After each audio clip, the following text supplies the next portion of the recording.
Hello, good evening and welcome. You're watching Times Now. I'm Sagarika Mitra. A marathon hearing is underway in the Supreme Court of India with regards to the Waqf law. There are petitioners who are arguing against it. So far, top lawyers have said in the court, the likes of Kapil Sibal, Abhishek Manu Singhvi, Rajiv Dhawan have said in the Supreme Court of India that the new Waqf law is discriminatory. They have put up a spirited defense in favor of the Waqf by user clause. On the other side, you have S.G. Tushar Mehta arguing for the government of India, and then multiple points have been put forth. We'll get you the latest arguments. We also have our guest joining us today, but first up, let's also tell you about everything that has happened. So 10 days after it received the President's assent and became a law, the Supreme Court is currently hearing the challenge to the Waqf Amendment Act. The top court has been hearing a batch of over 70 petitions, with notable petitioners being Asaduddin Owaisi, Amanatullah Khan of the Aam Aadmi Party, Arshad Madni of the Jamaat Ulama-e-Hind, Manoj Yadav of the RJD, and all of them, including the All India Muslim Personal Law Board, have gone ahead and have challenged the new law. We are going to take you through some of the highlights that have been made. The Chief Justice of India has said that the government can impose some limitations, and that they were told that even a high court was built on Waqf land. These are the kind of observations that came in from the CJI from moments ago.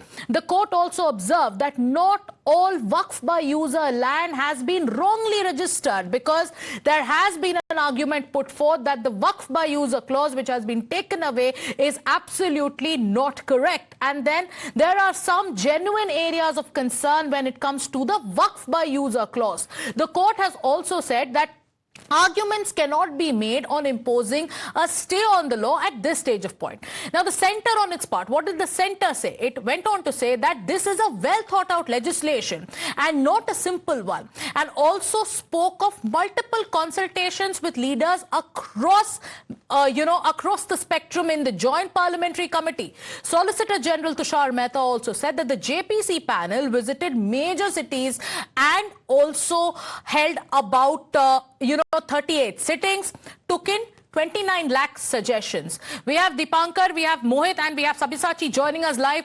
Going first up to Dipankar. Dipankar, tell us what has been happening in the Supreme Court. What is the latest observation? What are the arguments that have been put forth? Because this hearing has been on since 2 o'clock. What's the latest?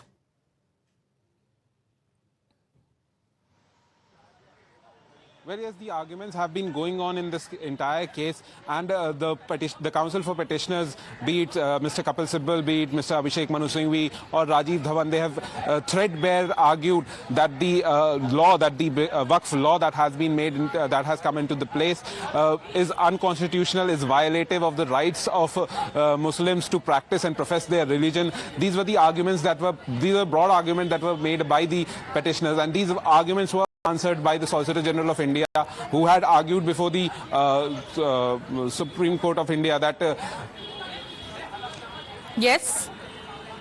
Okay, Dipankar, we'll connect with you. We'll connect with you. We seem to have lost that line, but we also have Priyank. We have Sabyasachi also tracking what has been happening in court. Going across to Priyank. Priyank, you've been tracking all the arguments. One of the defense that has been put forth has been that with regards to Waqf by user. Questions have been raised on Waqf by user clause. Take us through what happened and those highlights. Yes, certainly, Sagarika, during the course of argument, the court was also talking about that every property which is Waqf by user cannot be taken in wrongly, because what the CJI also said, that when we were in the High Court, we were also getting to know that the Delhi High Court was a Waqf property. So certainly you cannot say that any property which is Waqf by user can be wrong. The Solicitor General has also apprised the court that the JPC report will also be tabled before the court, and the court which is passing its interim order CJI has so far orally said that whatever property declared as Waqf by user or declared by court will not be denotified. The collector can continue with the proceeding, but provision will not be affecting the orders of the collector.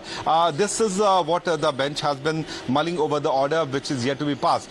So what we can tell you to our viewers, that there were a bench of petitioners. I'm trying to summarize what has happened in the last 1.5 hours. There were several bench of petitioners who moved to the apex court, which were represented by the senior eminent lawyers like Kapil Sibal, Rajiv Dhawan, as well as Mr. Abhishek Manu Singhvi.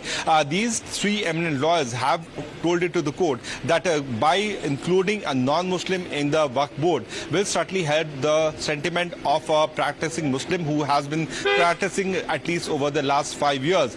This will also hurt the sentiment of the 200 million Muslims who will be affected by this.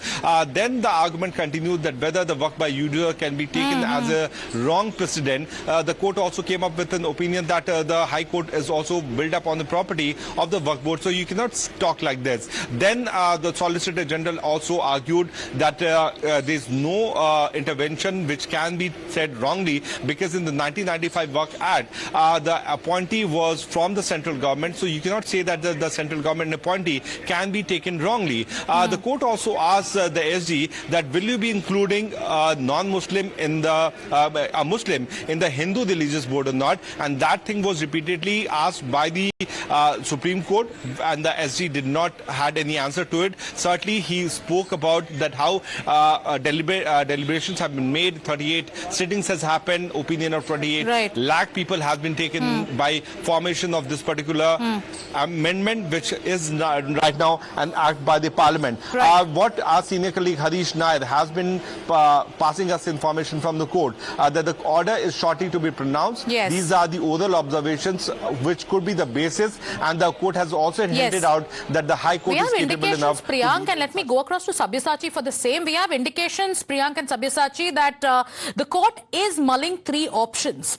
Our colleague Harish has been sending us those details. Sabyasachi, if you could take us through what are those three options that are being mulled by the bench after listening to all sides of the argument. The government has put forth its views. It has cited how detailed consultations took place. The petitioners, Kapil Sibal and Abhishek Manu Singhvi, Rajiv Dhawan, they've all come ahead and they've put forth their points, arguing that the new law is discriminatory. But these three options, tell us about them.